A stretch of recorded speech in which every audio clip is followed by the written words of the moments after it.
Test. See what's happening. One, two, two. There we go. Get Geoff on that too. One, two, three, four. Hit it. Go ahead and scream like you do. Ah! What? There we go. Jesus. For the Yeah. love of Christ. I know the music. Yeah, we were clipping last week. We got 2 It was minutes. too high? Yeah, it was a little high. Really? I'll keep it lower. It's just on the board it looks so low. But I mean you kept telling me it was what's it called, peaking.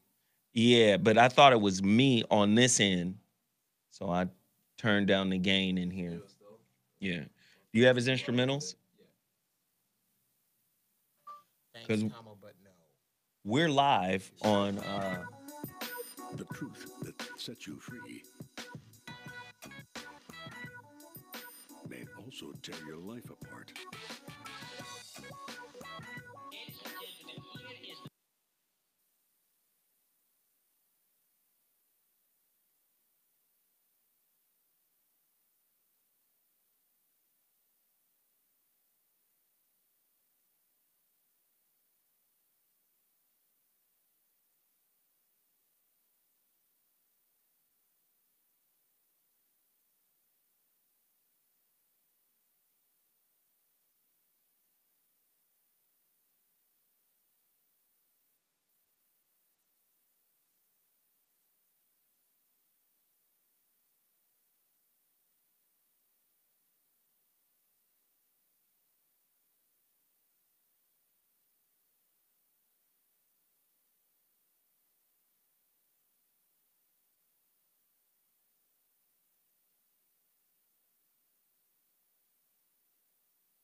Oh, shit.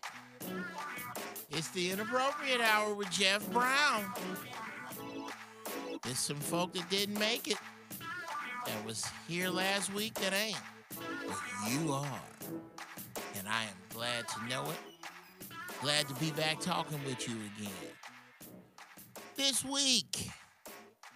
Wow, what a damn week. What a damn week it has been. Today's topic is going to kind of sort of cover last week, but from a theme that has gone on since we've been here. I'd like to call this one Nigg Evictions. Evictions from the house. House Nigg Evictions. Have you seen it? Have you experienced it? When have you had a nigga wake-up call, and have you seen one? If not, are they well-deserved? Do they come out of nowhere? We're going to get all of that cracking. So buckle up. Let's get started. First off, condolences to my own family on the loss of one of his cornerstones. One of the dudes that formulated what I know a man to be. My Uncle Larry passed away. Love out to the Ingram family, the Cottles, the Browns, the Paynes. We on the front line, fellas. Y'all know who I'm talking about. Chris, Robert Jr., Prentice, Bianchi, my family. We them dudes now. We the cool dudes that we used to look at and look up to. That's a big deal to have to deal with. Perhaps we'll do a show on that sometime in the future. But for now, 323-879-4445. Again, 323-879-4445 is the number to call today on the Inappropriate Hour for Nigg Evictions. Have you seen or experienced a nigga wake-up call? Omarosa got one. Tavis Smiley got one. But you know what? Tavis is a little rough. He's gonna represent an area we're gonna cover too. Tavis is in that Tavis always seemed to be down with the people and keep the faith. And shout out to Tavis Smiley. Hey man, if they lying, fight. Okay, they lying on you, fight. Yeah, we're gonna discuss that too, ladies. Call in. I might say some shit that may not sit well with you with regard to sexual harassment, but we're gonna cover some of that too, and just the shit that's been in the news and whatever else may happen to be on your mind. We can stray from topic like Geoff Brown has been known to do. Did I just speak of myself in the third person? Wow, that was some good shit I had last night. Again, the phone number 323-879-4445. Shout out to the Hughley family, to DL and his family, to LaDonna, his lovely wife, who had a fantastic Christmas party, man. I can't tell you, them Christmas parties be a beast. They off the chain. And I went to another one last night. LaDonna, let me apologize for slowly stealing all your silverware. I stole a couple of pieces last night. If I keep coming to these Christmas parties, by 2037, I will have an entire set. That was beautiful. Shout out to my lovely wife, who is my compass, my magnetic north. Let's get on into it, people. We seeing it now. I for one, have never really been in the ambiguous category. Let's just say, y'all know that dude that is articulate and intelligent and worked really hard and went to school. And he catches all the grief in the fucking world from the hood. Oh, this nigga sold out. He did that. And then when he loses his job or something bad happens to him from a corporate or business perspective, those who know him go, yep, he finally got that nigga wake-up call. They let you know who you were. Those of you who say that, question, you ever think that maybe some of you are using the lack of desire to get a nigga wake-up call as an excuse to not be shit? I know some people like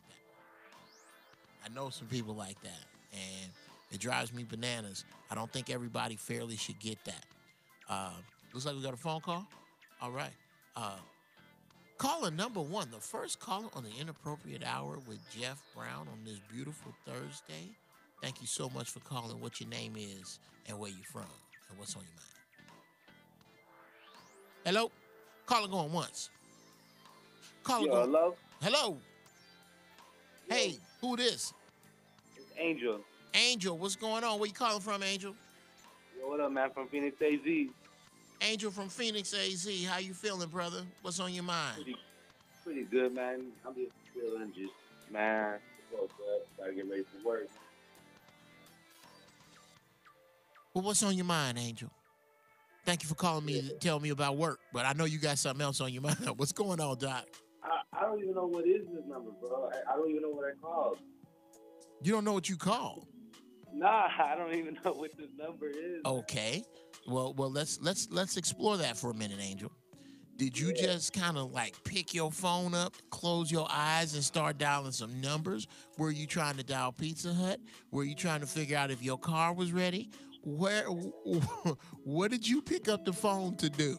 Well, let's start there. Nah, because I seen this number on the screenshot I had, and I called it just to see what it was. Oh, you have a screenshot of the number. Okay. Yeah. Well, you call Dash Radio. Right now, you're on the Inappropriate Hour with Geoff Brown. Oh, shit. Yeah. What's up, man? What up, man? Nothing, man. Like I said, I seen the, honestly, I seen this,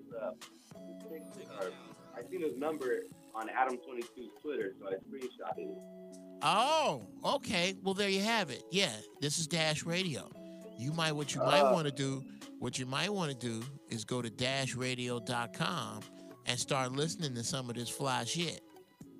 It's a fly ass radio station, man. Lots of cool music, lots of cool guests.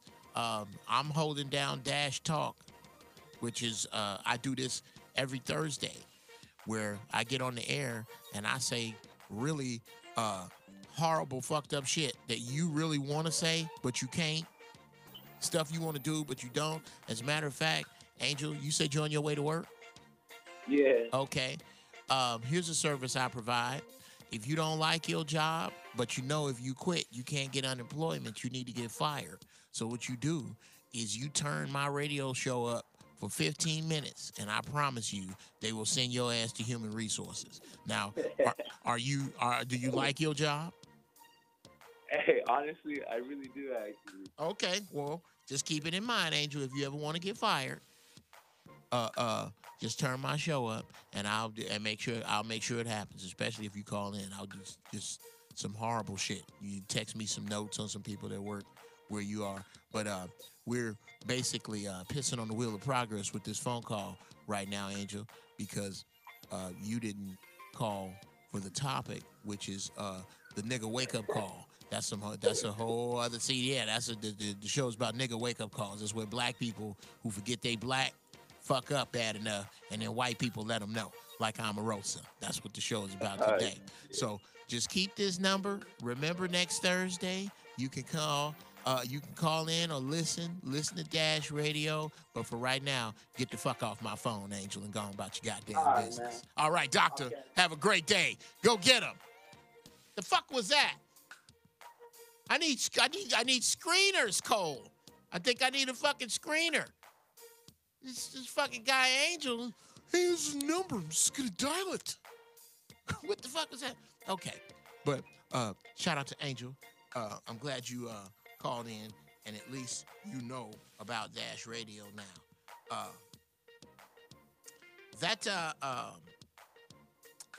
Let me break down exactly again what a nigga wake up call is. This is when an individual of color, generally black people, and do understand whenever you hear me speak, I am speaking from the perspective, the black American perspective. A nigga wake up call is when somebody black in a position not even necessarily of affluence, but a position that they either socially, professionally, or emotionally hold gets a rude awakening, a rude happening that reminds them of their very color by the dominant society. Example, dude works at a car dealership. He's busting his ass, and as much ass as he's busting, he's kissing to get to the next level. He becomes a supervisor or a closer, and he has other people under him, black, white, whatever. Those people don't count as much as the people who are above him that he goes out of his way to impress, that he goes out of his way to show that I'm one of you, I'm a team player. He's going and the minute he gets a little bit of daylight to hang out with the boss, he's hanging out with the bosses, he's treating his old friends like wet food stamps, and then one day, he oversteps his bounds too far. He goes to lunch with the muckety mucks, and they always come back late. So he starts coming back late. And then he pisses somebody off, and they take that opportunity to add up all the lates and fire his ass. That dude right there just received a nigga wake-up call. Have you ever received one? Have you ever seen one? Caller, we got a caller on the line. Welcome to the Inappropriate Hour with Geoff Brown. Where are you? Who are you? And what you thinking? Hey, Geoff, my name is Devon. I'm calling from Houston. Devon from Houston. What's cracking, pimp? Not much. Getting ready to go to work like the last caller. What he was calling. Okay. Now, I was calling because two things. One is I see it all the time with niggas get their nigga wake-up call. Yeah. Okay. for one, I used to work night because I moved from Memphis to Houston. I Okay. used to work. I used to work for the IRS in Memphis, Okay. and the ratio of male to female is probably 9 to 1. 9 women for every 1 male. Working in Yeah. the IRS. Okay, now Yeah. break that down for 9 to me. 1. In your particular office, in the IRS in general. In the IRS in general. Okay, and in your office, it was. It was probably, you say 9 to 1. I was like the youngest person. I was working on those like 23 years old. Okay. Everybody else was in there like early 40s. Yeah. Yeah. Okay, break it down, pimp. What happened? And what you'll see is you'll come into work and you'll start to see people like you'll have the white folk come down from the top floor to the bottom floor where we was working at, and motherfuckers will change real quick. Instead of them going on by their day to day like they usually do, now everything is more strict. Now everything is, you don't supposed to be doing this, you don't supposed to be doing that, you don't supposed to be doing this, and you don't supposed to be doing that. And when they leave, they like, man, well, fuck her. Get back to doing what you was doing. And then one day they got caught doing the bullshit. Oh, okay. And these aren't males. These are women. Oh yeah. Straddling the nigger fence. Yes. Oh, black women are huge. Sisters, call in if you don't like what I'm saying. I don't give a damn. I'm telling you, y'all are huge. Black women are the grease on the wheels of the corporate nigga wake up call machine. Yes, absolutely. I know exactly what you. Yes. They are. I call them Negro bedroom tunes. Yes, and you know what? Well, here's where I'm at with it, Devon. I understand and you have to look at the position the black woman has been put in for centuries. The black woman has been the cradle of civilization and has carried this nation. So I get it. How society puts out the next thing in front of you. If you just do this, you'll be successful. And then if you just do that, you'll be successful. And they have been given those opportunities to do these things, in my opinion, because when the black woman wakes up, all this shit's over. So we give them these opportunities, and a lot of them get lost in the sauce, Devon. They get lost in exactly who they are, and then bam, they get this nigga wake up call. Now, with yours, was somebody fired over what happened? Me, I was. Oh shit, you were fired. I was fired over it. Okay, so yeah, because you have like a lot of these women are in their 50s, 55, right. 40s, and they set in their ways, and they're like they're down home Southern women. Oh yeah, they still have the mentality of, okay, bring your ass to work and just do what you're told. Don't question nothing. Don't change nothing. There is no questioning anything. I told you to do something, you do it the way I told you to do it. Even if there's a better way to do it, faster way to do it, because when you're working in the IRS, you have to move letters, you have to move checks and all that stuff. That stuff is on a production scale. Okay. Meaning you have to move so many per hour. And the issue with me was I was moving too fast. So if I move too fast, I raise the ratings up, meaning, okay, nigga, you going too fast. So if you keep going too fast, we all gonna have to go fast. Right. And so they was like, well, you have to slow down. So I slow all the way down. Now you're moving too slow. What? Okay. Well, Devon, let me tell. I'm gonna tell you this, and then I'm gonna kick you the fuck off my phone because I have some other callers. Just say bye. Okay. Here, bruh. Here's something I need you to take forward. Yeah. Okay. Whenever you have a day job, and again, it's from a hustler's perspective, you have to make the day job a wheel in your machine too. You can't just be a wheel in their machine. Now, when you slow down all the way, you fucked up their shit and your shit from this place. Going, okay, I didn't say in the 5th grade that I was gonna work for the IRS. Me as Devon, I got some other aspirations, some other shit I want to be, some other shit I want to do. But this IRS thing is feeding me and my dream. It feeds my dream. I do not want to look up and be the director of whatever the fuck in 20 years. I want to be the dude who does blank that used to work for the IRS. So how can I make this serve that function? Well, I know if I go too fast, these women who are just fine with being here, who will die here, who will retire, get a gold watch, and think they did some shit, I cannot change them. I cannot change the system they work for, but I can make this system work for me. So I'm going to figure out what that speed is, and I'm going to run at that speed, because the real truth is I don't give a fuck about this company I'm working for. I really don't. Geoff, when I said I slowed all the way down, that's what I was working. I was just working on that number that they set. They set 60 pieces of mail. But they were like, no, you working too slow. And I was like, okay, because the average person in the area runs 60 pieces of mail an hour. Okay. I was running 500 pieces of mail an hour. Okay. So when I said I slowed all the way down, I slowed all the way down, because me just doing 60 is too slow. And you're in this office setting, and it's just bored. So what did you slow down to, Devon? I slowed down to probably 66. 66. Okay. I went from 500 to 66. So what do you think, what was the number that would have made them happy? I don't know, because every time they keep changing what I was supposed to do. You know how you move the flag. I make it to the flag post, and you move the post. Oh, they're moving the goalpost, bro. Well, you're good to be out of that situation, then, Devon. You're sure. Don't. How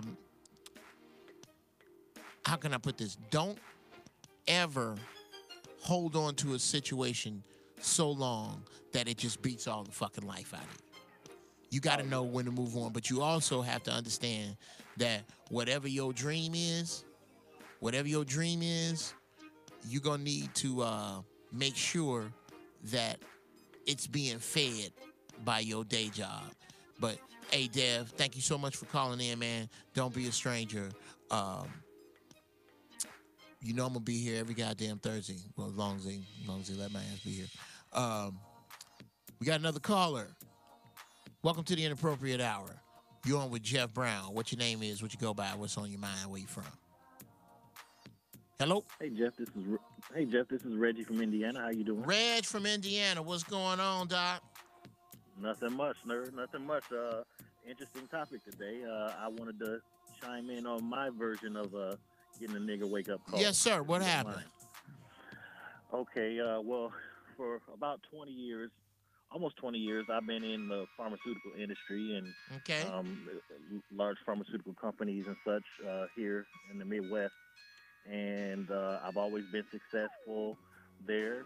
Not to toot my own horn, but I've worked hard to kind of build a lot of things that I was able to do at the company. Okay. Never had any problems. Get along with everybody.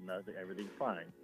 I went to a national sales meeting down in Orlando several years back, and it's a big, large national sales meeting with maybe 250 people, and there's only 4 people of color in the room. So right, and the other three aren't talking to me. Okay, you know what I mean? that kind of deal. So, so I think they're on the other side or whatever. But anyways, we had to do what's called an evaluated sales call to actually get credentials for our training for products. And again, never had any problem, but we were coming back from a break. We had a breakout session in a room, in a conference room. And they always have us snacks and treats and things like that. You know, when we're coming back from breaks, you can get little juices or waters or whatever.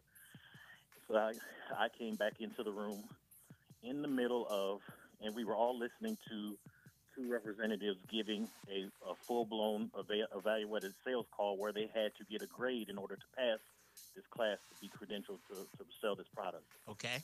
And the district manager, he's a kind of bigoted fellow, and a number of those people in that position at this particular company. There had always been issues in which they've had issues, but no one's ever had to report. And so I, coming back into the room, I made the mistake of picking up a like a juice and a snack bar and a banana. Mm-hmm. So I walked into the room and took my seat, and the district manager that was actually facilitating the evaluated sales call, where it was kind of high pressure for those reps. Mm-hmm. He saw me walking in the room in the business suit with the banana, and he starts laughing uncontrollably. He could not contain himself to the point where the entire room just started laughing, but they didn't know why he was laughing. He just looked so goofy. He was in tears, falling out of his chair, laughing for a couple of minutes. Really? Nobody Okay. knew what was wrong. I didn't know what was wrong, so I had no idea. So everyone else was coming in, bringing treats and snacks and whatever. We're just waiting for the next session to start. And so finally, it took him a couple minutes to gather himself, and he collected himself enough to say, in tears and eyes red and everything, he's like, I just see this big black guy walking in with a banana. I couldn't help myself. He said it in the whole room, like 30 of us in the room, you know. And so, of course, everyone was kind of appalled, but he's always had a reputation of kind of a jerk, Mm-hmm. but never, I mean, this guy is just, when some people get comfortable, he's been in the company for 20 years, you know, he's always had kind of issues with women, but he had never went there. And Okay. so, I mean, So what happened? What do you was do in a there situation like that? was there an outcome with it? Did you report it? Did you? well, this is what I did initially, because at the time, you know, my wife was sick, and I wanted to just keep the job. I mean, and plus, I grew up where I grew up is you can call me whatever you want, just don't put your hands on me. That's my attitude. Right. So, so I wasn't really flipping. I'm like, well, he's not talking to me. That was just my attitude, and we were still there for the rest of the week. And I wasn't too close with him anyway, so it doesn't matter. But I went home and talked to my wife about it. She got more upset about it with me because she's like, I can't believe in this day and age you have to deal with crap like that.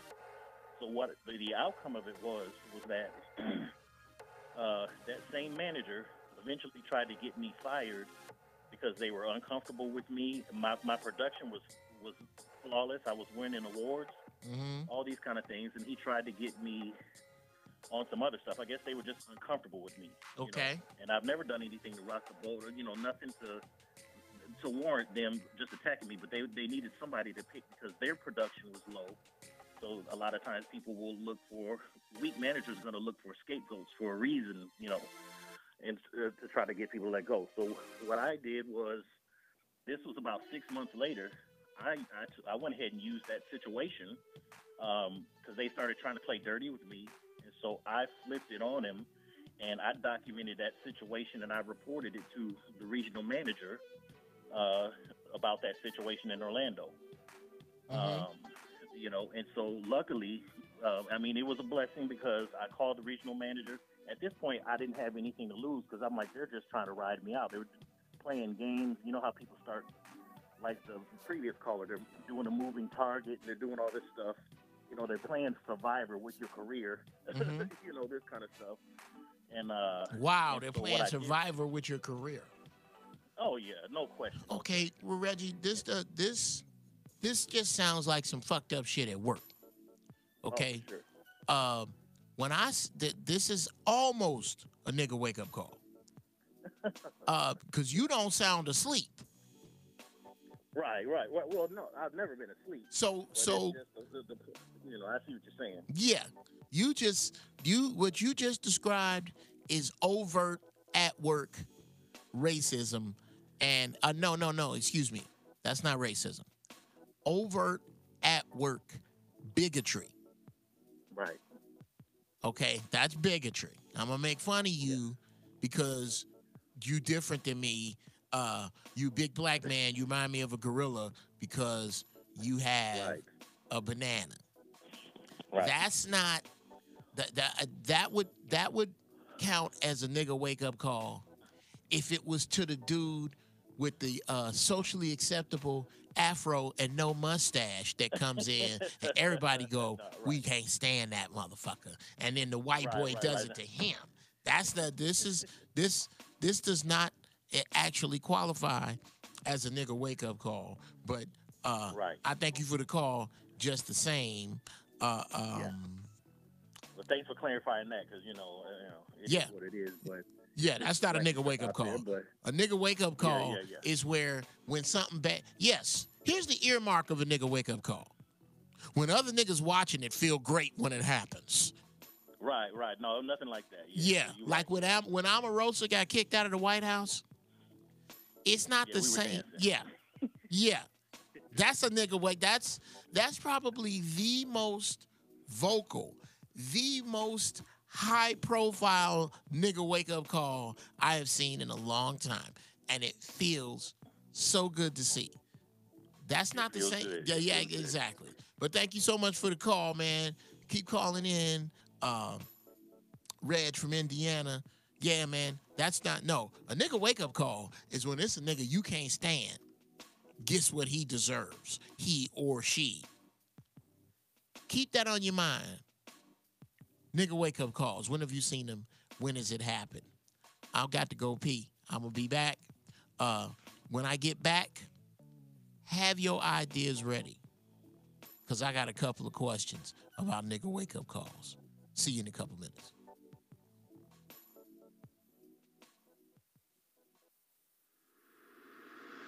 Race war, poison water, cataclysmic weather, North Korea, zombie apocalypse, the people who control Trump, the people who sit idly by and wait for whatever's next, with wonder of whether that will be it. Then, take a pull. Hold it. Summon all the love you can and blow powerful positive energy forward into your universe. Then, nigga, regardless to whether the trees bear strange fruit or whether Mother Earth buckles under the weight of this century-long expansionist disrespect, or whether finally, after all her warnings, she pins her hair back, greases her face with the oil he spilled, and decides that it's kill or be killed, or whether Kim scorches the sky, or whether all mankind takes black people's place in first for the Walking Dead, or whether the real decision makers decide we should all be even more regulated into cages, or whether we all just let it happen. Then, nigga, you will be fine.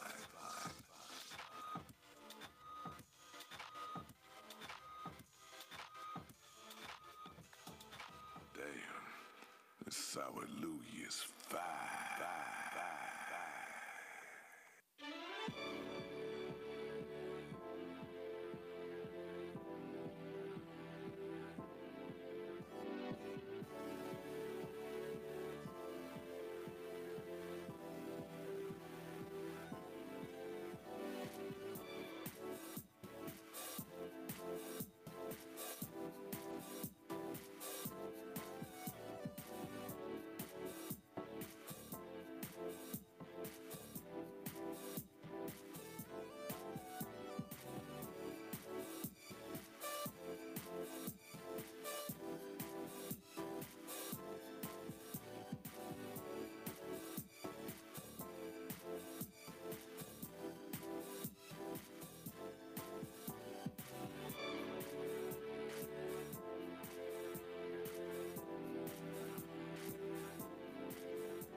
All right.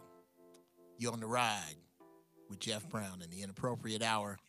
Thank you so much for joining us.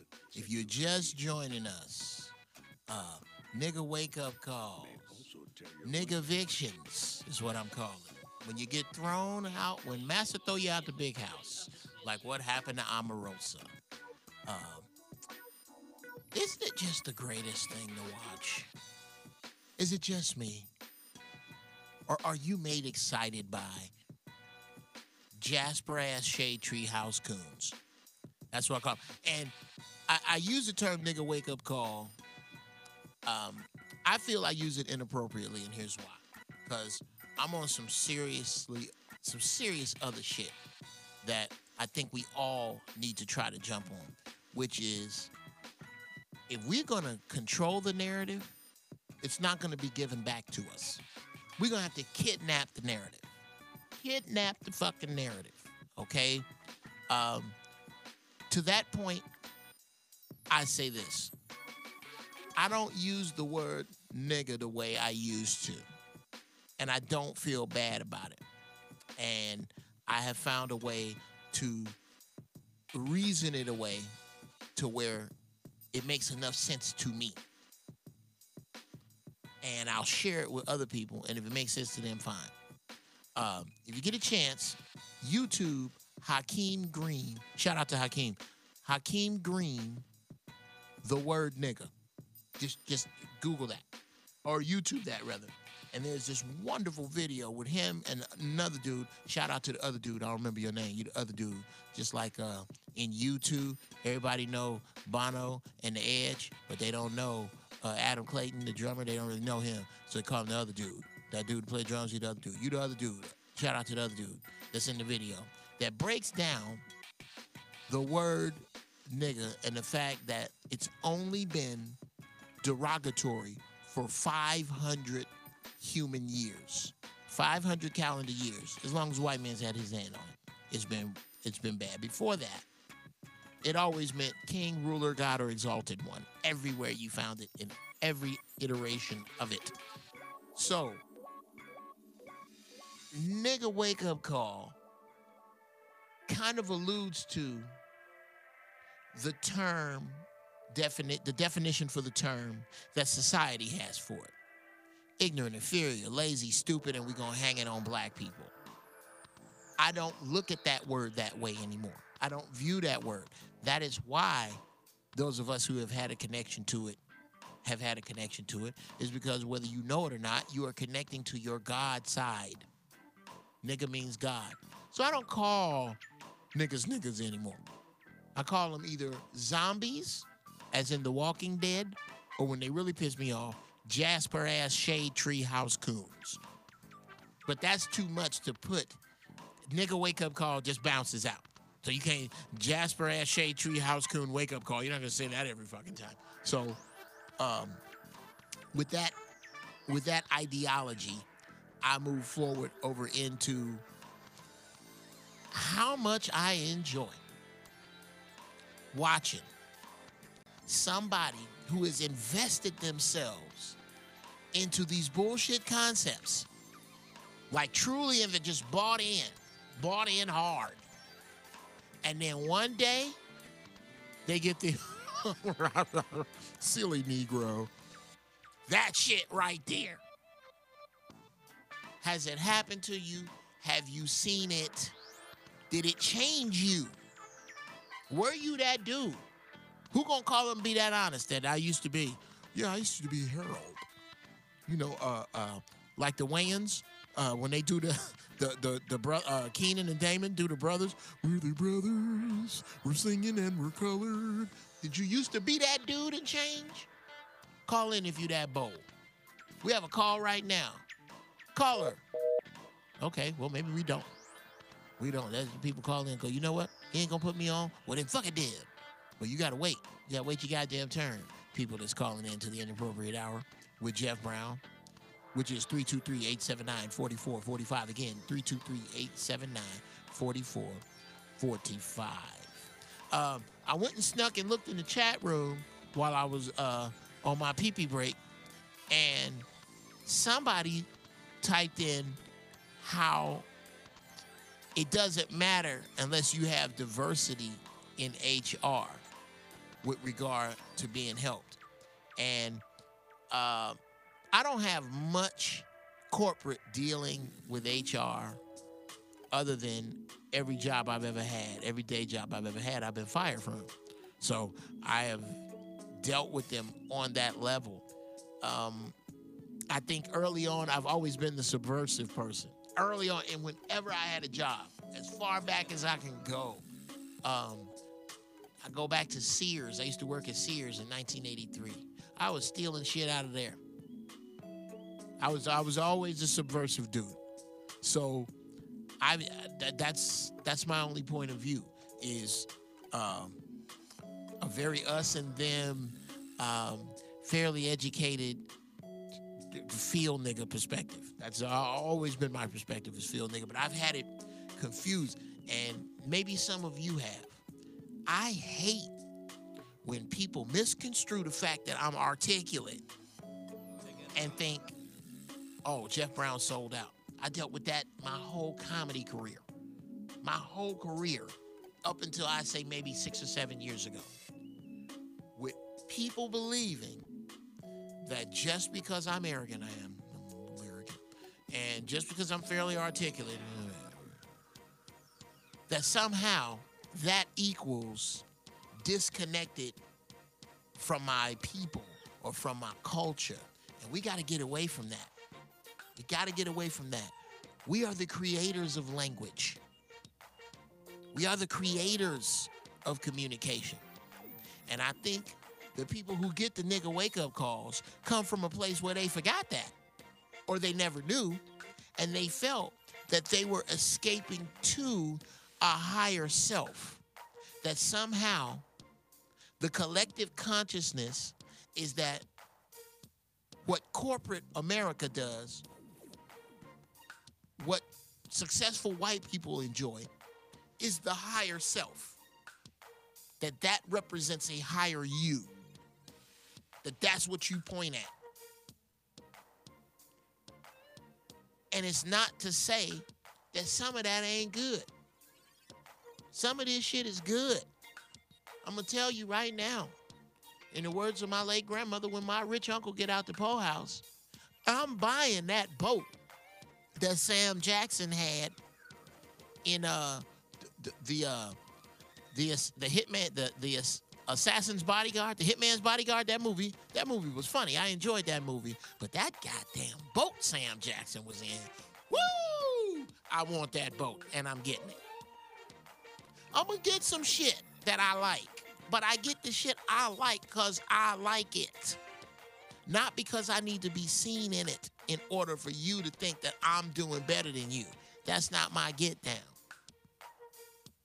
Some of the shit about living in America is great. Taking advantage of some of this shit that these barbaric motherfuckers have stolen from other people is good.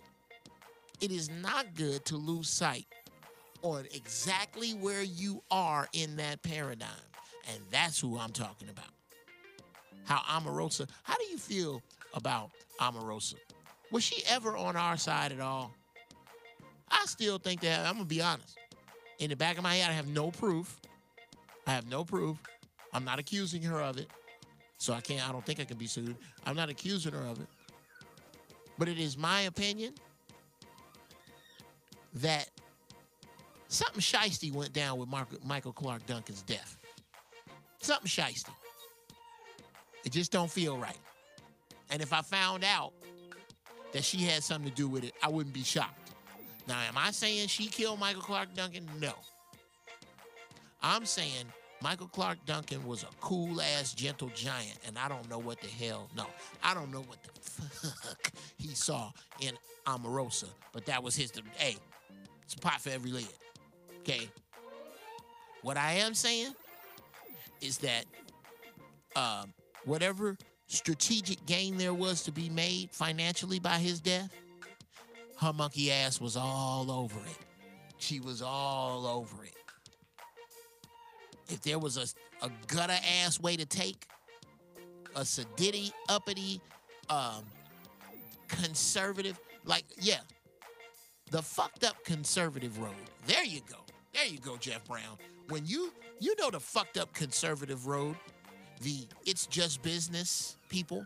You know, whenever you hear the term it's just business, that means somebody broke just got fucked over. Oh, it's just business. We're closing that plant down because it doesn't produce like it used to. It's just business. When you hear it's just business, somebody poor just got fucked. Well, the people who do the fucking, that's who I'm talking about. When black people break their fucking necks to turn into the people who do the fucking, and then they get fucked themselves. That is the wonderment, the excitement, the joy of a nigga wake-up call. As a matter of fact, in place of It's a Wonderful Life this season, I would like to just watch a series of nigga wake-up calls. Seeing niggas figure out that now you back over here with us.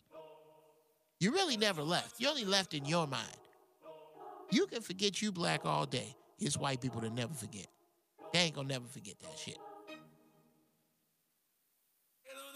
Do you think that Omarosa ever thought that she was one of us? Did she ever? Here's my dime store analysis. Let me start by saying, I love chocolate women. Jesus Christ, I love black women. I was looking at Omarosa with Ed Gordon, where she was showing her ass on stage, talking to Ed, and he was questioning her about the president. You could just YouTube Omarosa, Ed Gordon. And I know I could not be alone in looking at Omarosa and going, okay, she's being crass, she's being disrespectful, and although articulate, very rude, she's out of order. But that ass, though, God damn, I know it can't just be me. Omarosa is fine. Omarosa is fine. I'm going to have to say it. I was just a good-looking, dark-skinned woman. However, all that is poison on the tip of the fucking arrow. Have you seen the way this one? Can you imagine having to live with her daily? Hopefully, it'll get easier now. You know what I hope? In 6 months, Omarosa will be as black as Rachel Dolezal.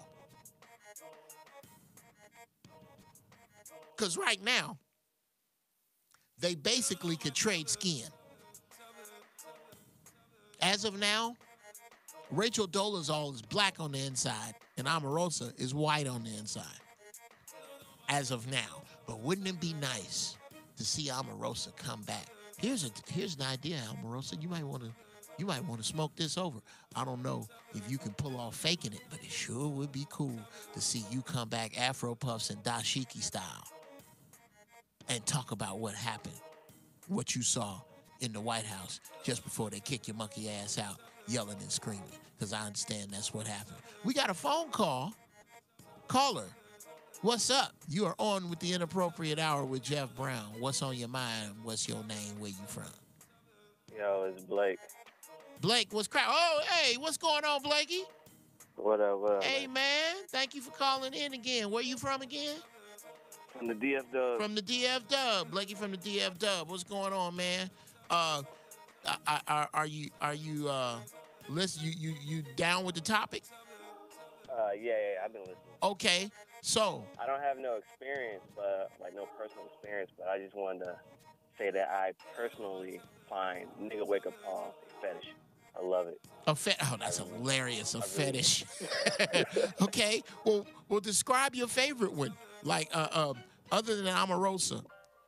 Like, I'm all for like crucifying bed wenches, Negro bed wenches. Yeah, the Negro bed wenches. But I think as us as men, we kind of gotta like be responsible for the fact that it's mostly us that the Negro bedwetchers, mostly niggas, like men, Yeah. having these wake up calls, and I just enjoy it, man. Like, and we gotta be careful too about how, like, if they try to come back to us. Oh yeah. You See, know? yeah. You gotta be very careful because they could go from scratching on the white door, oh, bring us back, but then they could be on a mission to come to us and be a spy. I be thinking that deep, like. You gotta Oh be yeah, I very feel careful. you. I feel you. I feel you, Blakey. But here's my thinking on the whole spy thing. I think you kind of blow your cover when Whitey throws you out. You're gonna have to do so much to get back that it's gonna be painfully obvious from anybody watching that you on some nigga mole shit, and you gonna be sniffing for that. So I mean, we're not that ignorant. We're not that ignorant, but we are too forgiving, in my opinion. wow. Okay, now I'm a you know what? I'm gonna have to ride with you on that. But so far, Like, look Blakey. at that Roof kid. Like, he should not be dying by, like, the government's hand. Like, big fact. Who is this again? Blake. Oh, Roof. Dylan Roof. Dylan Roof, right? Oh yeah. He should Oh not be brother. sentenced to Woo, brother. by the government. No, At all. he should not. And I tell you, that's what I'm saying. I think our forgiveness is misplaced. It's not that we're too quick to forgive, because black people are very Spiritual. begrudgeful-hearted when it comes to each other. Yeah. Oh, yeah, we hold a grudge, bruh.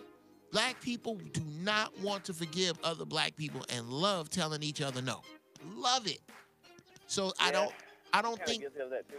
I don't think it's entirely. I can't entirely ride with you when I say we are too quick to forgive. I think we are too quick to forgive the wrong people.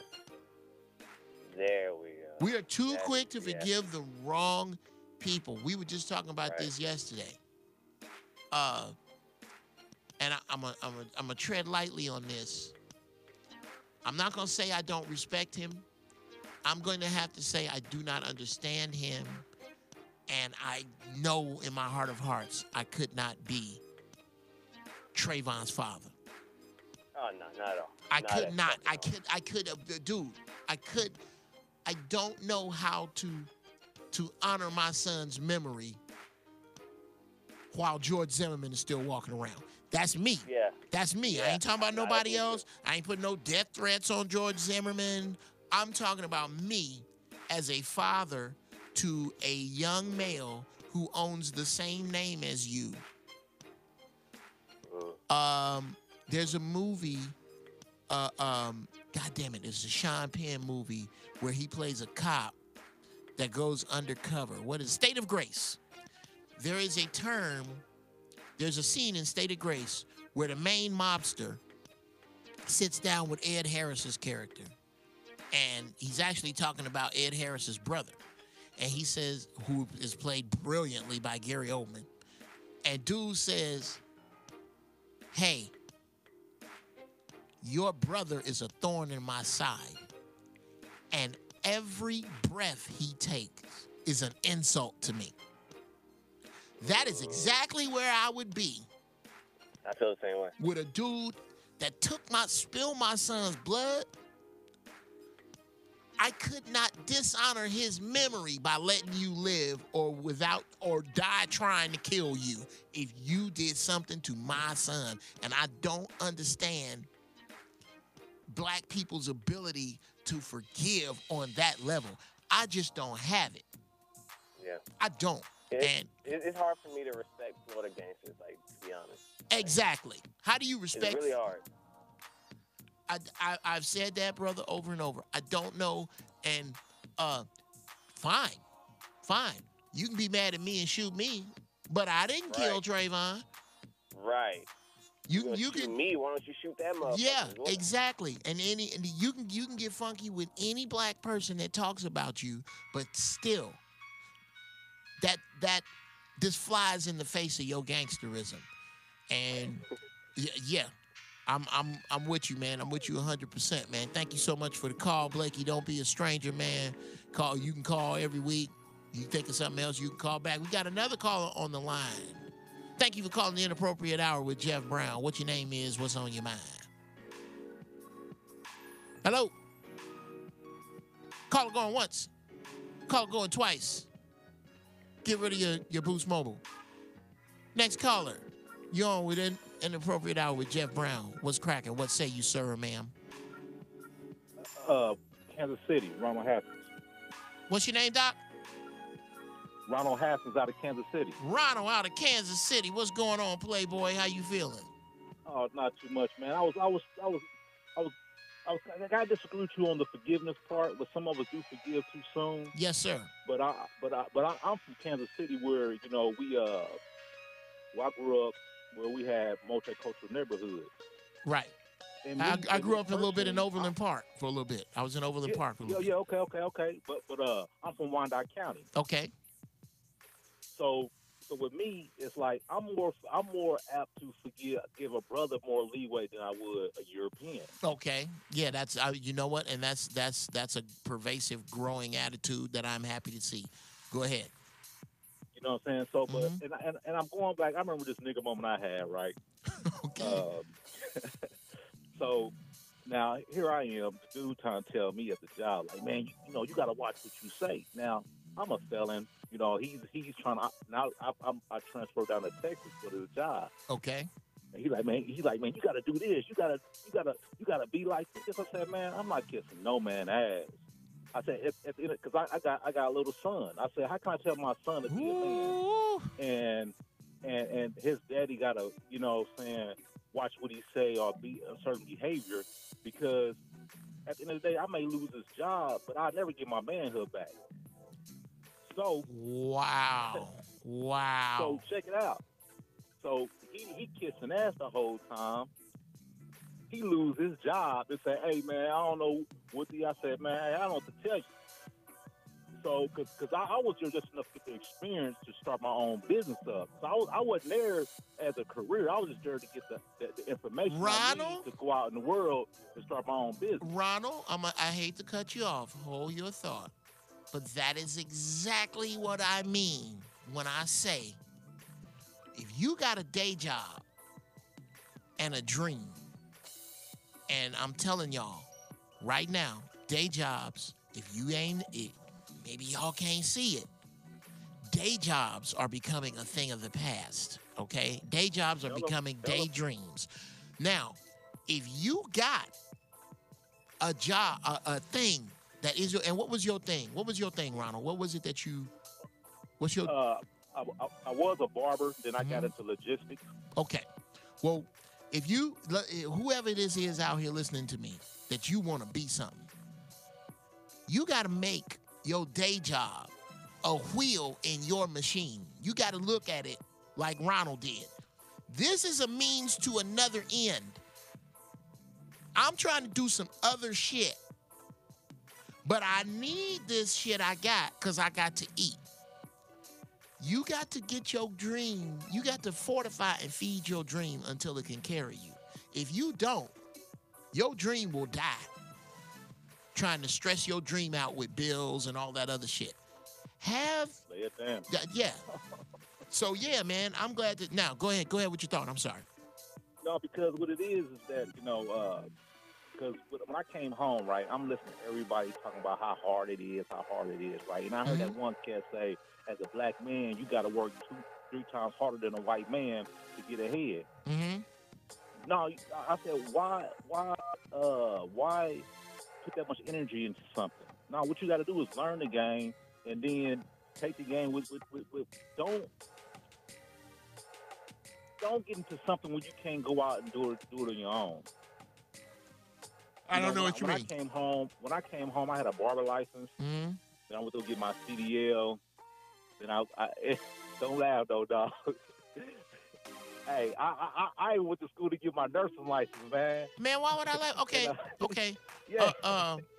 Let me stop you there and thank you again, Ronald. Thank you for the call, man. I would never, ever and don't be a stranger, Ronald. I would never, ever make fun of a man that's going after honest work. Now, yes, I have more respect for you trying to be a nurse than I do you going, you know what, I'm gonna find $500 and go see the dope man and flip that and then re-up and get some more of this scum. You had an honest job that you were approaching. Now, that don't mean that motherfuckers ain't gonna make fun of you at parties. Because we all make fun of male nurses. If you have a friend that's a male nurse. Oh, he's a nurse. He's a nurse. He's a medical school too, and you're a nurse. Yeah, of course they're gonna do it, but I wouldn't. We got another phone call. Thank you for calling the Inappropriate Hour. Caller, what is your name, and what do you go by, and where is you from, and what's on your mind? Hello? Hello? Hello? Yes, sir. Welcome to the Inappropriate Hour with Geoff Brown. Who this? It's Dwayne from Houston. From Houston? What's your name again, brother? Dwayne. Dwayne, what's going on, D? Holla at me. Not much, man. Just at work, man. I don't really have a specific. Well, first of all, I love the topic, man. But I don't have a specific situation. I have more of a question. Yes, sir. Do you think, as black people, we're more responsible for the so-called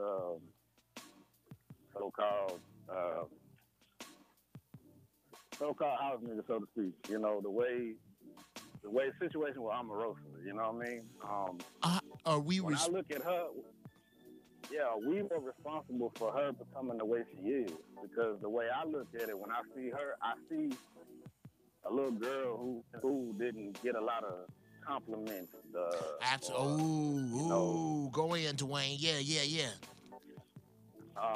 And you know, for the brothers, like when I see it, like when I see situations like that, I see, you know, the ones that was the bookworms, the ones that never got picked for, you know, let's go play ball or let's right. Always got picked last. Always got out first on dodgeball. Yeah. And then when they go out in the world and then finally get that acceptance, they don't care who it is. You know? So, oh yeah. Well, I feel you, Dwayne. I feel you. I could say all of us, Dwayne, all of us, me, you, everybody, went through some fucked up shit as kids. Black folks went through extra fucked up shit because if you light skinned, you going through some shit. If you dark skinned, you going through some shit.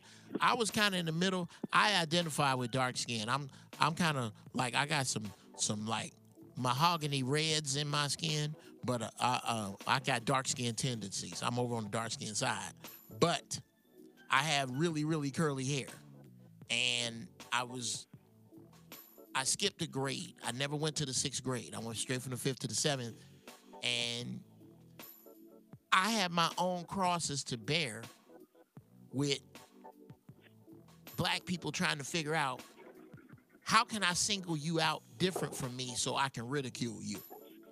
So we do a lot of that to ourselves. But at some point, personal accountability comes into play. True. At some point, and I get it. Do you think people made any less fun of her than they did, what's your girl, Alfre Woodard? Than Cicely Tyson? Than Oprah Winfrey? Than, I could go on and on. I mean, although Oprah did get her nigga wake-up call when she came out against beef. They're like, whoa. You got the soccer moms on lock. We need them buying these cancer patties. So, yeah. Right. So she had to reclaim her shit. But I can only follow you so far. I can agree with you that some horrible shit probably did. Omarosa was, I can tell you who Omarosa was, Dwayne.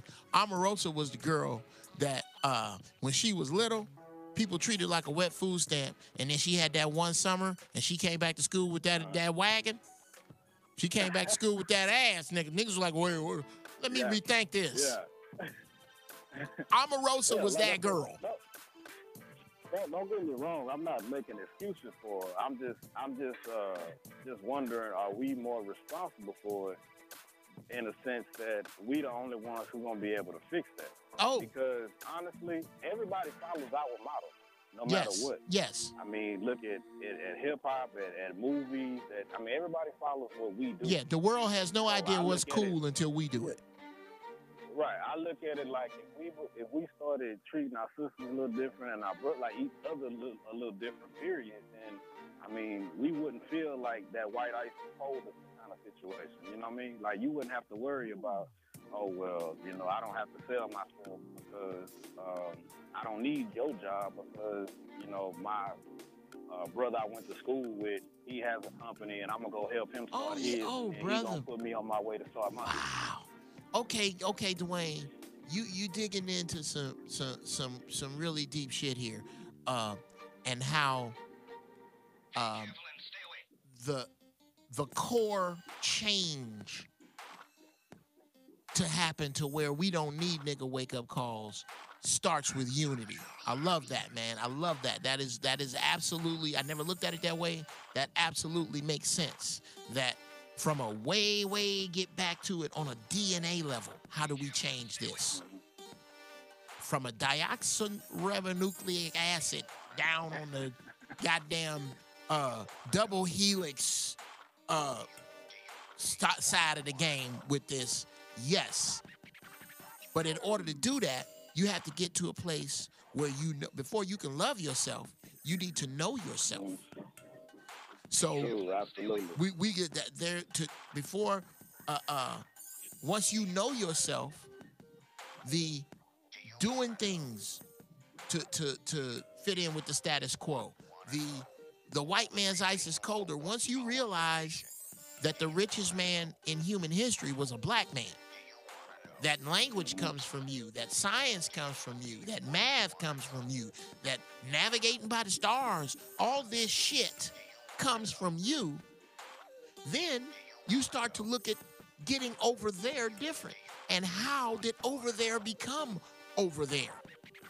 What was stolen? What was compiled? What was lied about to make over there better than over here? Yes, sir. Once you get to that place, then we can change it on a core level. But until then, I'm gonna have to enjoy watching these niggas get knocked off their stare. I can't lie. Don't get it twisted. I love it. Don't get it twisted. I love it. I kind of look at it like, okay, it's good for a little while, but what's gonna be the end result? How can we change that? Because believe it or not, we creating the generation after us doing the same thing. Oh yeah, don't brother. Get it twisted. It's a little girl, little boy in school. The same thing that happened to us is happening to them, and we creating a whole nother cycle. So yeah. I got a little bit more, and I thank you so much for the call, Dwayne. I thank you, man. Don't be a stranger. Please call in again. I think the future is going to be a little bit different than we think because so much is changing. Because with this, especially like with this whole sexual harassment thing that's going down, the status quo is under attack. So our future is going to be stacked a little bit differently. I don't think we're going to be dealing with exactly the same race. Well, first off, black folks and black dudes and white women are working night and day to fuck racism out of existence, because pretty soon, in about 75 years, everybody going to look like El DeBarge if they keep doing what they're doing. We got another caller. Welcome to the Inappropriate Hour with Geoff Brown. Our topic is Nigg Evictions. Have you seen the nigga wake up call? What your name is, what's on your mind, and where you from? You're Darnell out that Tuscaloosa area. Darnell, Tuscaloosa. What's cracking, bro? What's up, Uncle Geoff? Hey. Yeah, I can't let you do it, Uncle Geoff. I hate this. Well, I'm gonna say this. I like Omarosa. Okay. She a shooter to me. Okay. I don't think she fall under the nigga wake up call, because I think in order to fall under that, you got to be unaware of what you're doing. I think she aware of her actions. Okay, when you say, Like, okay, back up a little bit. Back up a little bit. And again, this is where growth come from, disagreement. Because I vehemently disagree with you. But when you say she is aware of her actions, which actions is she aware of? And if so, to what end what would be her reasoning for her actions? But start with, when you say she's aware of her actions, what actions are you discussing? she aware that she around a bunch of fake people. I mean, most people in media and stuff like that is mostly, in biblical terms, they like scribers. You get what I'm saying? They just want to bring something. They don't want to know nothing, bring good information. They want to ask you questions for to pass something on you. Okay. So she aware that, that's why I call her a shooter. Most of her interviews, they can't catch her up. She answering precisely where they can't catch them up, where she flip it on them, and I don't see too many people doing that. And then another thing, the reason why I say she aware of what she's doing, how many people you know, I think recently, like, she had a wedding, and she brought all her homegirls to the White House. I believe that's why they got mad at her. She brought all her homegirls to the White House, clowning. You know they was in there clowning. You get what I'm saying? That's what they didn't like. That's why I say she aware of what she's doing. So you think... I don't think she fall... You think Omarosa got kicked out of the White House because of a girl party? I don't think she had supposed to been doing it. I don't know. You get what I'm saying? But I don't think she supposed to have been doing that. Oh, well, there's so much. Well, you know what? I'm nigga, glad you brought stuff right there. I'm glad you brought that up, Darnell. I'm glad you brought that up. While I do disagree with you that she gets to earn the term shooter just because people can't catch her on her words, I don't think. Let me ask you this, Uncle Geoff. Then, what I don't know much about her, but what have she done or said that was so offensive to people? I don't get it. I'm gonna have to refer you to a bunch of footage from The Apprentice, footage from. But that's a scripted show. You get what I'm saying? I can't really That's a scripted show. Hold on a second. That's a scripted show with a couple of people who I happen to know personally have been members of the cast. That would be Arsenio Hall and Sinbad. These are people who I know personally who do not carry the reputation that Omarosa now has. There has been an army of cast members of every color who do not carry the reputation that she does. The late Joan Rivers didn't carry it. But what has she? That's what I don't get. What she did or said. I never heard her talk bad about the culture. I never heard her take any actions that did nothing harmful towards the culture. That's why I say I don't really get what people be saying. Here's what I'm gonna do, to be continued, because she comes off. This is what I have against Omarosa. Okay. She comes off. She appears to be sniping, condescending, rude, and divisive. But you got to be like that around fake people. I'm trying to cross the street, Darnell. Cars keep coming. I'm almost done. Okay. She comes across as sniping, condescending, rude, and dismissive, and divisive.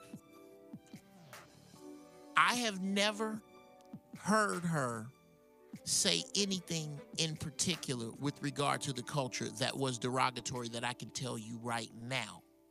But her desire to align herself with the dominant culture, in the words of my ace, the cat who produces this show, Zoe Williams, one of his favorite philosophers is a dude named Krishnamurti, who says that it is no measure of sanity to be fully ingrained into a sick society. And it is her desire to ingrain herself into this society coupled with her rude sniping behavior and her defense of an individual who I find to be indefensible in Donald Trump.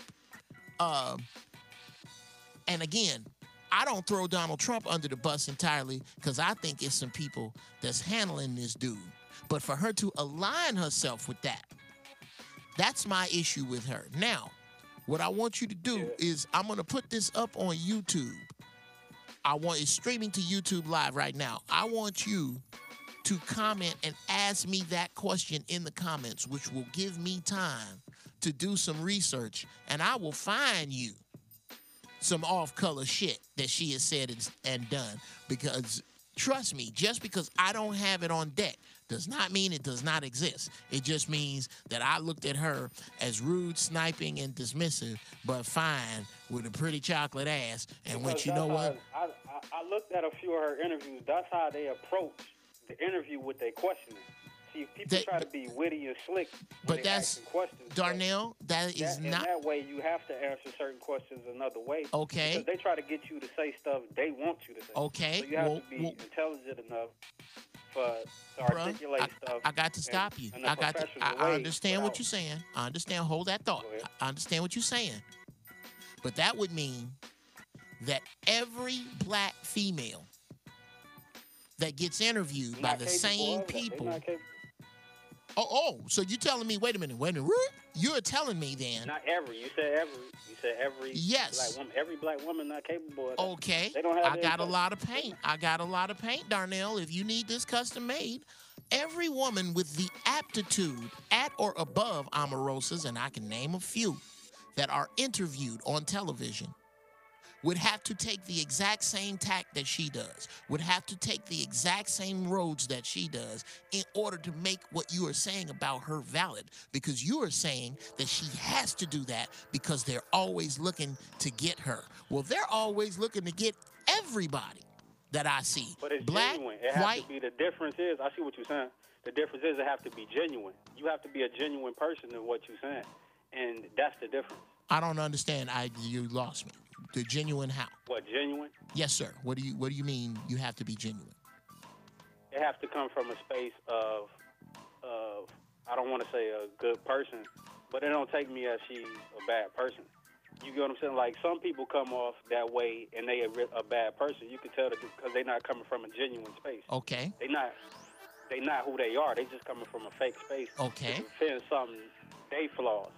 To me, it don't seem like she defending no flaws. She defending herself from the fake people in the media. Because the media, I'm gonna take a brother of the family of the networking with Zoe. What's his name?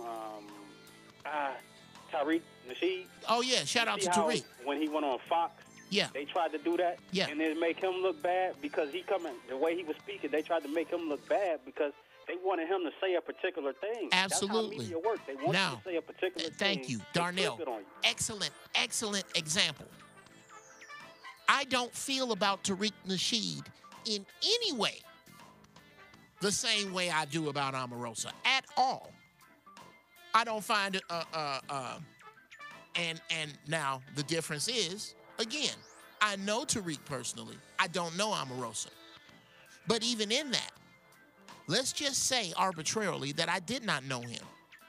From what he puts forward into the media, into the mainstream, Hidden Colors 1 through 4, his interviews about the aforementioned, every place I've ever seen it, the Breakfast Club, hell, on Zoe's show, I have never, ever looked at Tariq Nasheed and went, you duplicitous, vile, rude, sniping motherfucker you, but I understand that you have to be that way because of the program you on. Nah, bruh, right, I can't buy that. That's different from corporate. See, that's more real radio when you talking. The platforms you said is more real. They don't approach. Well, I don't really like the Breakfast Club either, but how about Fox News? How about Fox News? I saw Tariq on Fox News, and I did not feel that way. Yes, they did. They tried to get him to... They absolutely did. Absolutely, they did. Some of them a certain way. He sure did. In order for them, but then when he started speaking that way, they tried to cut him off. And when he was finished, at the end of the interview, because you have to be good, because you see, but he's not trained in that spot as much as I like. I don't understand what I don't think you on how to articulate in that spot. You got to be okay. Real How about Michael Eric Dyson? Is Michael Eric? They're gonna swallow you up. How about Michael Eric Dyson? Is he articulate enough for you? Michael Eric Dyson is one of the. As intelligent as he is, they catch him too. I'm gonna need a. In those situations. If you're not no shooter, they gonna get you. Darnell, this is the inappropriate hour with Geoff Brown. Geoff Brown gonna need a little room. Hold on. Here's what I'm saying. Okay. Michael Eric Dyson is one of the most articulate, intelligent motherfuckers I have ever heard, and he throw the street in on his shit. They are constantly sniping at a Michael Eric Dyson, the same way that they are sniping at Omarosa. You said your argument was that Tariq probably or may not be as articulate. Michael Eric Dyson is more articulate than Omarosa, and never, ever have I ever on Bill Maher, on Larry King, on The Today Show, on Fox, or anywhere else have I ever heard Michael Eric Dyson speak, and I went, look at that evil, duplicitous, sniping, rude motherfucker being evil, duplicitous, and sniping because he has to be because of how they are coming at him. That don't wash, bruh. Omarosa is evil, duplicitous, and sniping because Omarosa is evil, duplicitous, and sniping. To say that you have to take her tack to be successful in that arena, bruh, I just can't buy that. It's too many people. It's too many people. Right, but I asked you the question, what did she say that was disrespectful? You couldn't say nothing. Exactly, Darnell. And I told you that if you write that question on YouTube, I will be more than happy to do the research and find you and cite you chapter and verse, have you watch it to where she has. There have been reports that she has, but Omarosa is not on my little radar. Once I but most of the ones I've seen, she slaughtered the reporter. That's apples and bowling balls, Darnell. I'm not talking about her proficiency. I'm talking about her energy that makes her a Jasper-ass shade tree house coon, in my opinion. And it is her energy. It is where she puts her energy. It is anyone who can align themselves and make any sense out of Donald Trump as a person of color. Let me be that clear. The thing I liked about Donald Trump is that he was not of the norm. The other thing I like about Donald Trump is that he is forcing conversations like this one. Donald Trump has done more to galvanize and unify and energize black people than Jesse Jackson ever had. Donald Trump has got motherfuckers thinking. So from that place, I'm happy that Donald Trump came along because he got niggas coming together and doing shit. But to align myself with he gonna bring coal jobs back, be meaner to people you put in police cars, there. If you need something, Darnell, how about that? How about the fact that you as a black man could leave wherever you are, get pulled over, and get put in a police car for some trumped up bullshit, and the commander-in-chief has told the people to put you in the police car to be rougher to you, and she co-signs that. Is that enough for you? I've never heard her co-sign that. You don't have to hear her co-sign it, Darnell. Are you aware that Donald Trump uttered those words? Yes or no? No, I'm not aware. Okay. Then I submit to you that you do this research. Go to YouTube right now and put in Donald Trump, police be rough, and see what pops up. But I don't doubt Donald Trump say a lot of. Exactly, Darnell. Here's my problem. Donald Trump says a lot of fucked up shit that Omarosa aligned herself with and was kicking and screaming when she was separated from it. Right there is some Jasper-ass shade tree house coon shit. Please tell me how you can argue that. You said she what? I said that Donald Trump has said a lot of fucked up shit about Mexicans, about black people, about immigrants. But He has yet. He said it. I don't think. Right. He has. You asked Darnell. I'm gonna need you to hold on just a second. Donald Trump has said a lot of fucked up shit about Mexicans, about black people, about immigrants. Has yet to officially denounce, has gone in and out of whether he knows David Duke or not. Omarosa, as a black woman, found a way to align herself with a motherfucker who speaks like that. That in itself makes her at least suspect, and at most a Jasper-ass shade tree house coon, in my opinion. I need you to find a way to disagree with that, with someone black aligning themselves with Donald Trump. That does not ring as suspect to you at all. No, because he put her in the game, and where. So as long as he put her in the game, it's cool. Never disrespect the hand that feeds you. Oh, he wow! Put her in the game, so she owe that respect. She don't have to agree with his views.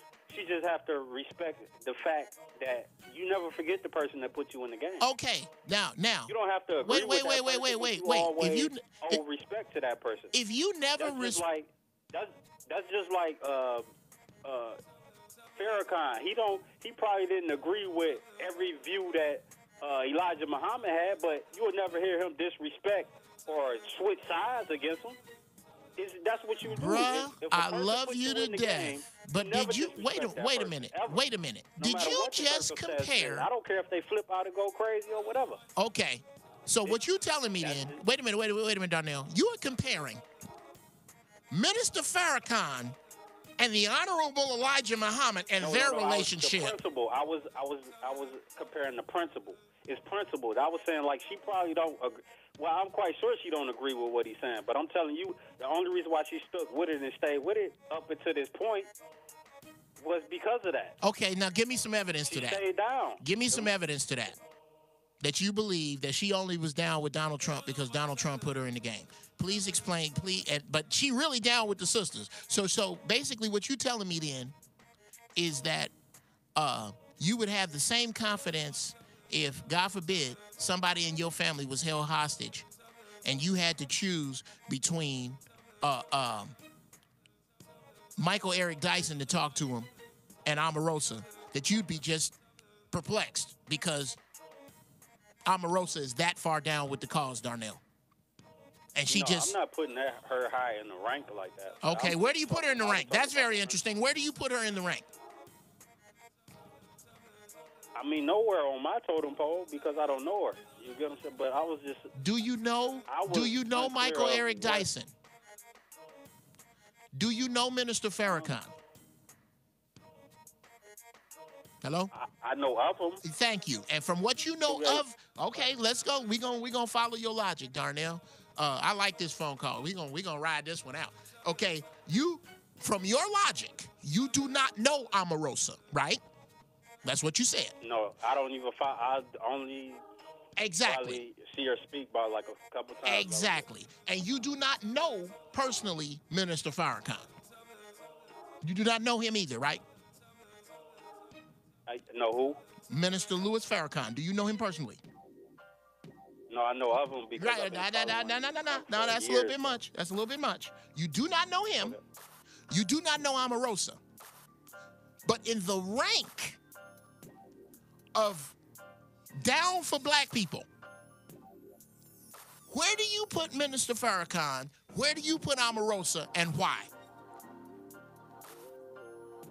Well, I hold much praise for honor. Brother Minister Farrakhan. Minister Farrakhan. Why?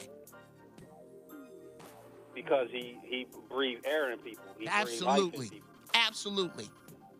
Now, where do you mark Omarosa? And why? Is maybe a secretary at best. Okay, and why? Why does she get to be a secretary in the Down for Black People? What has she done? What in her track record has led you to believe that, especially sitting in the White House, do you think she got kicked out because she had some big knockdown, drag-out fight with Donald Trump about what he said about black people or Mexican people or immigrants or white supremacists? Do you think that was why she was kicked out? Maybe, but that'd be assumptions. But no, I didn't. That's why I didn't ask you what you knew. I asked you what you thought. I asked you what you think. Do you think she was kicked out of the White House because she got in a fight with Donald Trump about what he said about niggas? I wouldn't get into that because it'd be an assumption no matter what I say. But no. That's exactly what I'm asking you to do. For the interview and the information, when I heard her speak, I got it from the horse's mouth. I can't. When she speaks, she didn't say that, so I can't say that. So you can't. But what she was saying was. Well, that goes to your judgment, Darnell. That is what judgment is. My judgment is my ability to assume what an individual might or might not do without all the facts. That's judgment. I'm asking you for your judgment. That's before you hear somebody speak. Exactly. I heard her speak. Exactly. Now, she seemed like a genuine person. She don't seem like she a lie. So because she's genuine, I ask you again to make an assumption. This is what rational people do, Darnell. I'm asking you to make an assumption. Do you assume that perhaps, that maybe, just maybe, Omarosa got kicked out of the White House for defending black people? Do you think that's why? I'm not asking you. I'm not asking you what you know. I am asking you as a rational. It's a strong possibility. You think it's a strong possibility that the reason Omarosa got kicked out? Now, I thought you said it was because she had a party with some sisters. I could have swore you said that. That could be. That's a possibility. Okay, so your assumptions are that perhaps she got in a fight, or she got in a fight with Donald Trump over something he said about black people, or we're going to put it because you know how shit piles up. People go, okay, that's just a fucking enough. You got to go. So the thing with her girlfriends, and you think she got into a fight with Donald Trump over that, you think that there's a possibility that Omarosa got into a fight with Donald Trump over some shit he said. That's what you're telling me. And I need you to tell me what, as you have heard Omarosa speak, because I could believe that. I could believe, shout out to Brother Minister Farrakhan in the Nation of Islam. I could believe that if Minister Farrakhan held any office in the White House and he lost it, it's a fair assumption that he lost his seat in the White House for whatever reason, his position, because he said some foul shit about black people. I mean, Donald Trump said some foul shit about black people that Brother Minister Farrakhan went, you ain't finna say that. And here's why, and they got into a heated argument, and he lost his job. I can believe that because of the minister's track record and what he has done for black people and what he has said about black people and how we need to move forward in our lives. I can believe that. I don't have to be there. I can assume that. You are telling me that from what you have seen from Omarosa, that you can assume the same from her. Is that what you're telling me? Yeah, but not right now. She can't do it because she's still active. No, brother. No, brother. I'm not talking about who or what she is. I am talking purely about you saying that you think, that you assume, you think it's clear and easy to make the assumption that Omarosa was kicked out of the White House for defending black people. And I want you to qualify that assumption with anything other than the fact that she is chocolate with a big pretty ass, because that's all I got. Tell me what you have that leads you to that assumption. Hello? Because that's where she comes from. If you're a true person, you'll never forget where you come from. Okay, no, bro. No, I don't. No. I can't let you do that, Darnell. That's too vague. I asked you a specific question. I asked you to qualify your belief that Omarosa was kicked out of the White House for defending black people by something she said or did. Not by her skin color, not by her zip code, not by her alma mater, not by no.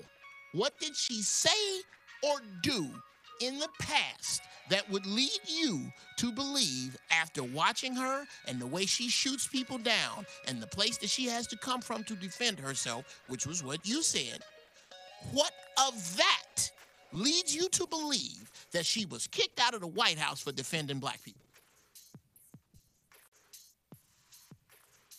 Well, like I say, she haven't did anything in that realm because that's not what she do. She's not an activist in that field. So then your belief, so your assumption, if you said she didn't do anything in that arena, then your assumption can't be based on anything.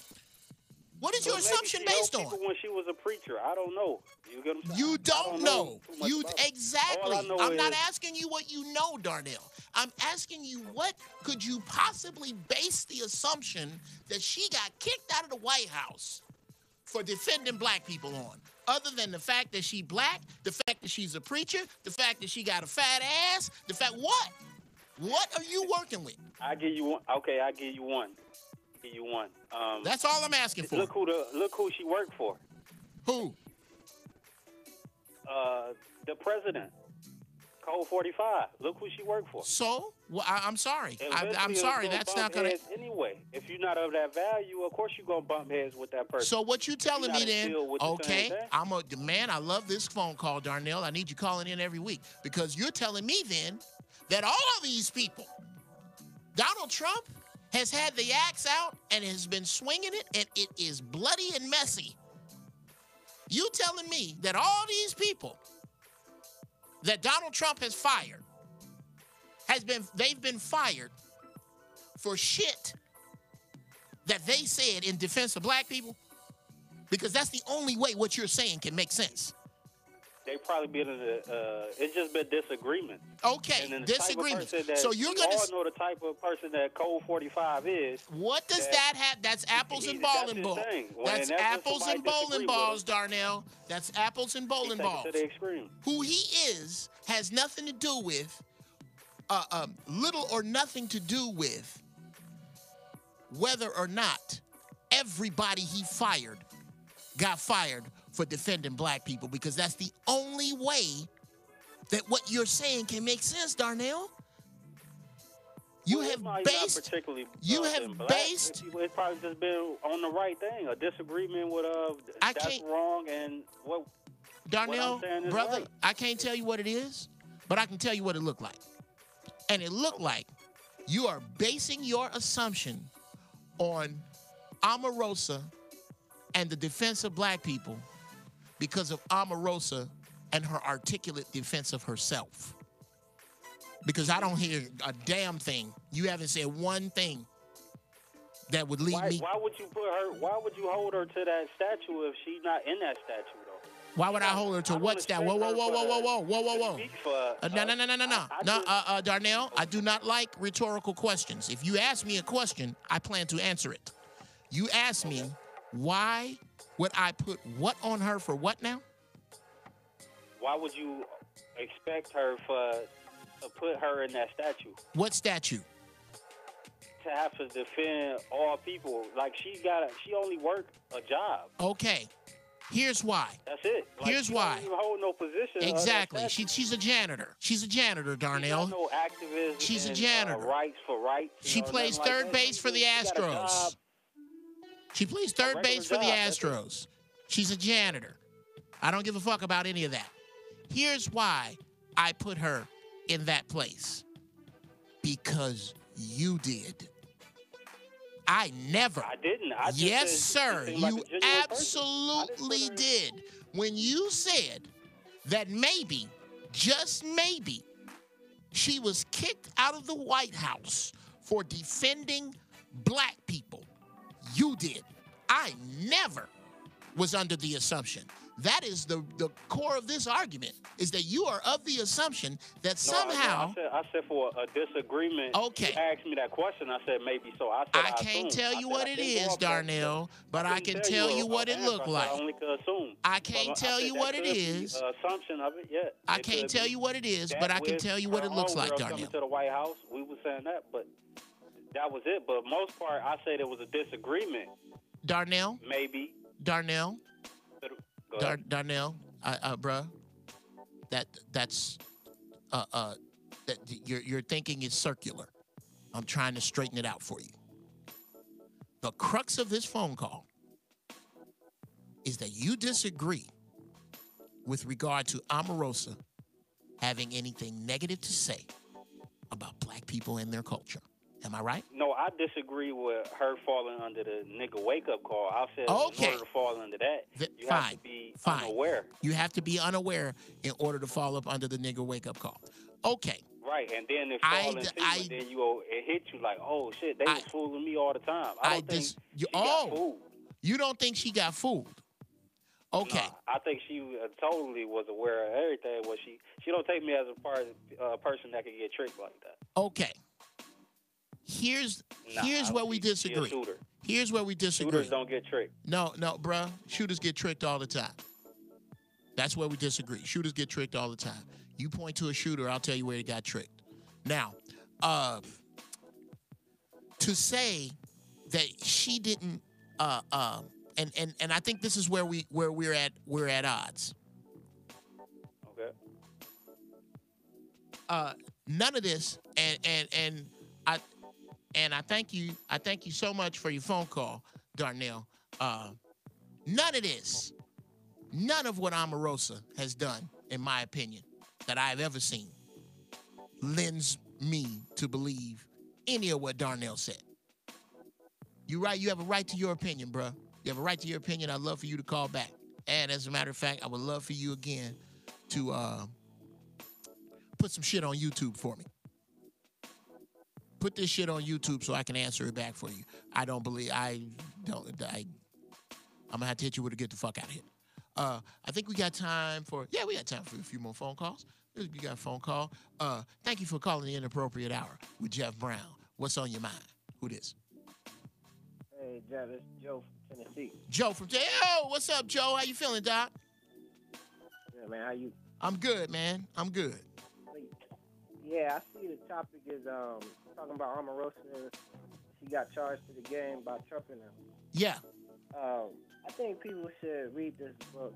It's called The Confessions of an Economic Hitman. Written by a white guy.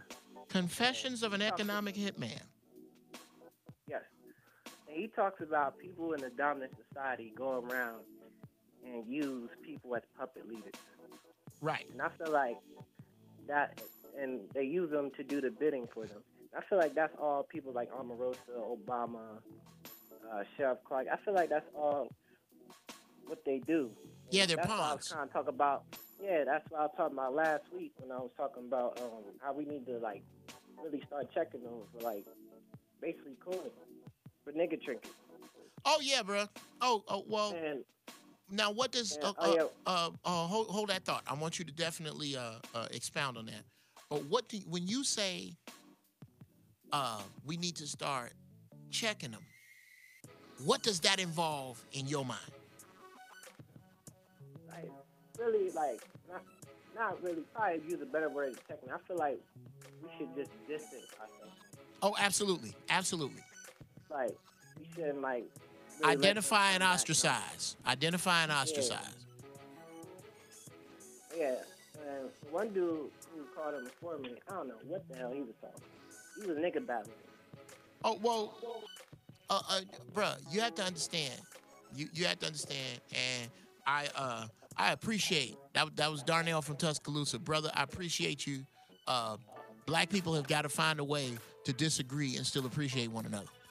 I appreciate where Darnell is coming from, and I kind of see what he's discussing. Darnell is enamored with Omarosa's bovine feces acumen. He's enamored with how she can get around and circumnavigate people who throw shit at her. I'll give her points for that. It's not her getting around shit. It's once she gets around shit, where is she going? Is my issue. And he was somehow trying to justify Omarosa's energy from a place of she was really down for black people. And I ain't never seen nothing that would lead me to believe that. Now, I'm sorry. Go ahead with the rest of your thought. No, I agree with you because you brought up the point where she was basically regurgitating and supporting Trump's ideas. Exactly. Like, I support that man. Like, this man got many rape allegations that they're not even talking about. Absolutely. Absolutely. They want to make Bill Cosby feel like he was fucking killing all these chicks. Right? Oh yeah. Well, we're in a crazy place with that. And I thank you so much for the call, Joe. Again, you too, man. Don't be a stranger. Hit me and let me know what's on your mind. God damn it, call me back next week. We got another call. Welcome to the Inappropriate Hour with Geoff Brown. What's your name and what you go by? What's going on? What's on your mind? Where you from? Carlos from Nashville. Carlos, what's going on, baby? Not much, man. It's that Darnell dude, boy. He's cool, boy. You know, I look at her like I look at police. My logic on police is ain't no such thing as a good cop. Because if that good cop could sit there and watch the bad cops do shit and not say nothing, they complicit. Okay. I mean, yes, sir. I have made that. I won't say there are no good cops. I'm gonna agree with you. I'm gonna agree with you from this place. I will say that bad cops are the symptom. Good cops are the problem. Good cops are the problem. If good cops came out and spoke up on what the fucked up shit that black cops are doing, and I mean broke away from protocol, talked about it. What good cops complain about is how inefficient the report process is under standard protocol. I think good cops need to start jumping protocol on bad cops and making this shit happen. So yes, I agree with you, but I can't say there are no good cops. I know a few. I know some good cops, but they not doing. Of course, we all know there's good cops, but we know that they do fall, under the blue wall of silence. And yes, they take allegiance to that, and that's some bullshit. To protecting the community. Yes, absolutely. Absolutely. So, of course, we all know there's good cops, but like I said, overall, the system is corrupt. Like me, myself, I actually wanted to be a cop, but I know that the system is corrupt. And me as one person, I go and trying to help the community, whatever, and I may lose my life in the process. Right. Because you know how dirty they play. Look how they did the cop in Baltimore. Right. Absolutely, brother. Absolutely. Well, thank you, brother. Yeah, so, what? Appreciate it, man. Yes, man. Yeah, yes, sir. Thank you so much, man. Don't be a stranger. We got another call. We don't? Okay. Well, thank you so much for calling in, Carlos. I've had to curb a few of the things that I once thought. I'm gonna have to go on and be honest about it. I've had to reposition my thinking, and these kind of repositionings have been what brought me to kidnapping the narrative in my own way. And part of that is the saying that all cops are bad. For us to think that, we gotta get that falls in the category of all white people are evil. That's bullshit. That's bullshit. There would not have been an end to slavery if all white people were evil. There would not have been an underground railroad if all white people were evil. There are a few examples. I can't use the overwhelmingly obvious ones because I don't agree with those. There are a lot of programs, a lot of social programs and shit that have been put in place by white people that basically, they benefited white people.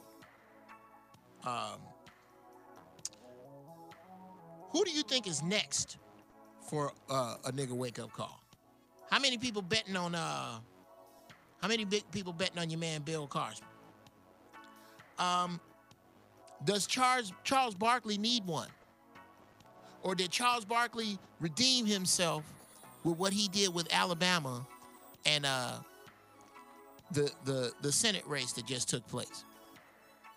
Here's my thoughts on that Senate race.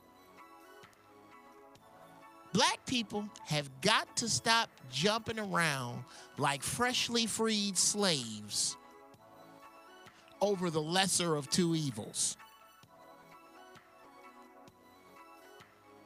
To have caught so much shit from this country, you would think the last thing niggas want to see is a lesser of two evils, but we are so happy for that shit.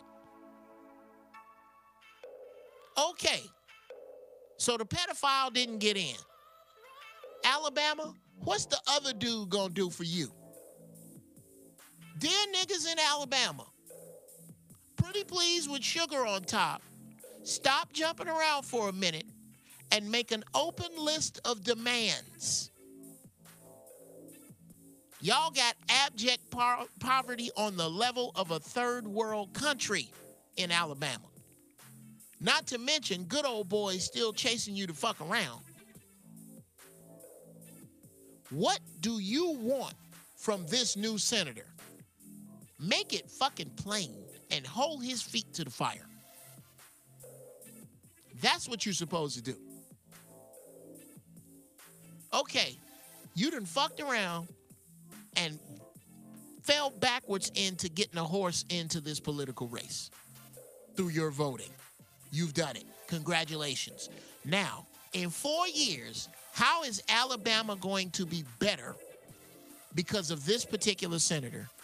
What does he plan to do about it? And who is going to chart his progress? Those are the questions you need to be asking. This hopping around for the lesser of the two evils bullshit is, again, some Jasper-ass, shade tree house coon-ass thinking that I am not even close to down with.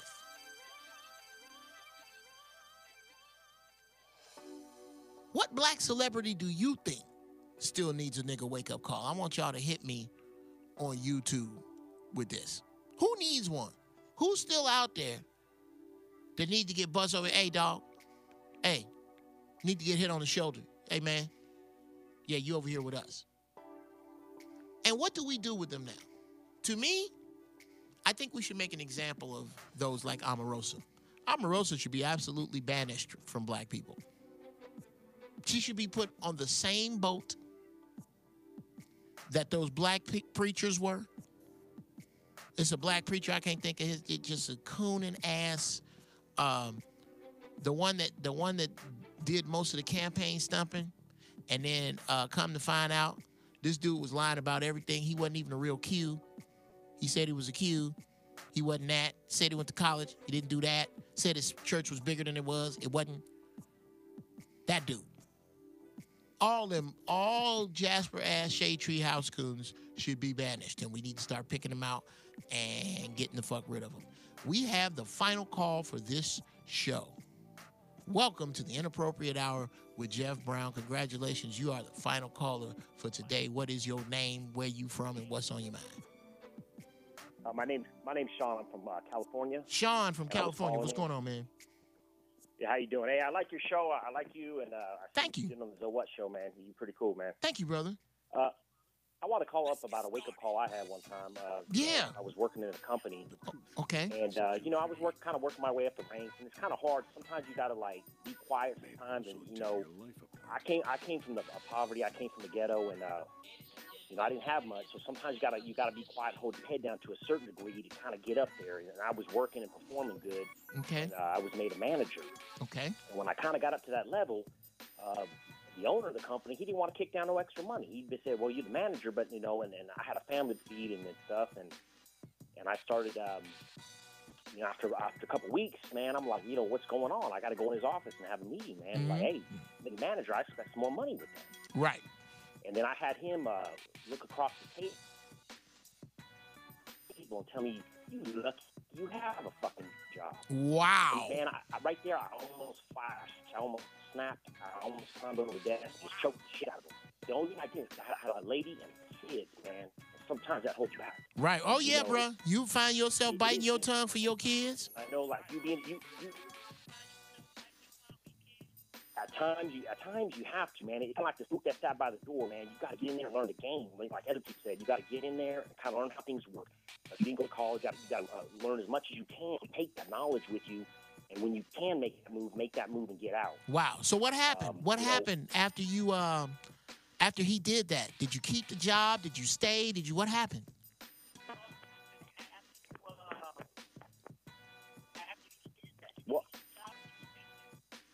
Well, no, I actually got I had to like kind of like shake the move and just find my time so I can get out of there, because I got to see my family. I want to have my room. Wow. Hey, sorry about that, Sean. You broke up really hard, and we really wanted to hear your thoughts. Call back next week. But go to Big Mama's house and use a phone with the cord on it, because your cell phone service is booty. I don't know what happened. Something bad happened. I don't know. You calling me from an alternate reality or whatever. I tell you who, in the final moments of the show, and whoever is on hold right now, sorry about that. You're going to have to call back next week to the inappropriate hour. I love you. But again, can't take no more calls because I got to get my monkey ass out of here. I'm waiting on Jason Whitlock. I'm actually waiting on Jason Whitlock as a guest.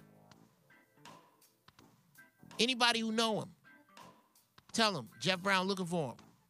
Start tweeting him. Those of you who follow him, tweet him. Hit him. Hey, man, why you avoiding Jeff Brown? He right across town. He know right where I'm at. I would love to give Jason Whitlock his nigga wake-up call. I would love for it to be me. But I'd like to debate him on any subject because he is kind of over on the other side. This is week number 1. We're going to start it over. Whitlock Watch, week number 1. I say this. One, I say go to GoFundMe / the inappropriate get down and give me some money for doing this. Not really me, but so I can keep this show going, because I love doing this. But understand that all niggas is about to get a nigga wake-up call, because it's going to turn from nigga wake-up call to have and have not wake-up call. And we going to throw you niggas that have over with the have-nots. It's a big wake-up call coming. Ask yourself about yourself. What about yourself is plugged into this system? Because this system is breaking as we speak. Find your way. Find your answers. Look for them. And bring your answers and your questions back here. Bring them back to the corral so we can talk about it. All right? I love you. I hope all is well. Go out. Be good. Don't fuck yourself up over the holidays. Uber instead of driving.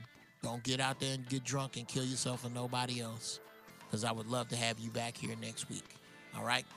I'll see y'all in 7 days.